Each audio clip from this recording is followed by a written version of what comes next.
So absolute faith. Absolute faith is a fallacy. It doesn't exist. All of us doubt. All of us have doubts. All of us experience doubt in some way at some point in our lives. And the things that we have the most confidence in, or the most what you could call absolute faith, at some point that faith will be tested and you will question. So there is no absolute faith that's forever. There's just the practicing experience of solid faith or consistent faith. When I was working on manifesting certain things in my life, like moving here, for example, I definitely doubted. I questioned if it was going to happen. And I questioned a lot more in the earlier stages than later on when I decided that I was going to do this and I was going to make it happen.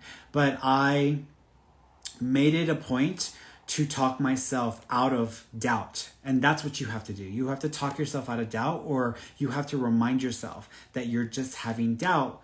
Still possible, you can still have or achieve the thing you want, but you have to accept the fact that it's okay to have doubt. Talk yourself out of it. Talk yourself out of it. Whenever I get into a dispute with my partner, you question the relationship, you question the validity of the relationship, you question the longevity of the relationship, then you have to talk yourself back or talk yourself out of it. Same thing.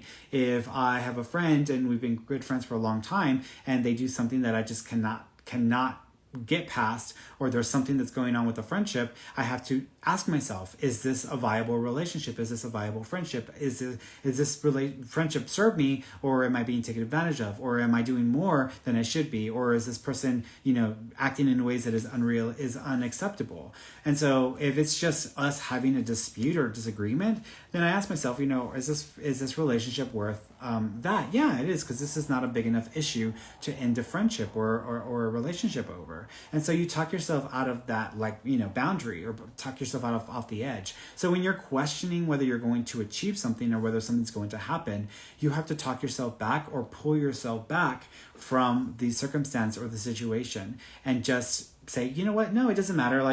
And what I tell myself is, you know what?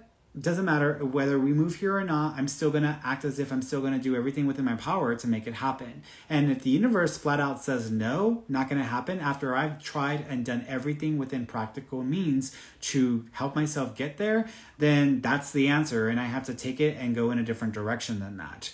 So that's what you have to do. And so, but that doesn't happen often.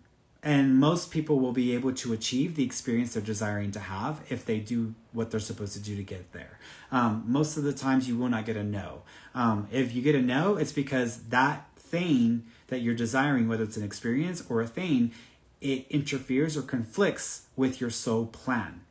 It interferes with your soul's path and experience. If you are supposed to become someone or go through an experience where you're supposed to be empathetic to other people's experiences, or you're supposed to make big changes that might help cancer research, then you're going to experience or encounter cancer in one way or another. And so if you are going through the experience of overcoming or coming out of a diagnosis of cancer, and yet you wanted to also do some big things to help people who were suffering from that as well, but you're also, you've got it yourself, and then you're like, why am I going through this? Why am God's punishing me, or why am I suffering, etc.? Well, you wanted to do good things in this world, and you desire to help people, and you desire to help make things easier for people. And if you decided at some point that you wanted to help people who were suffering from cancer, then some of the best ways to experience and empathize with those people is to go through what they've gone through.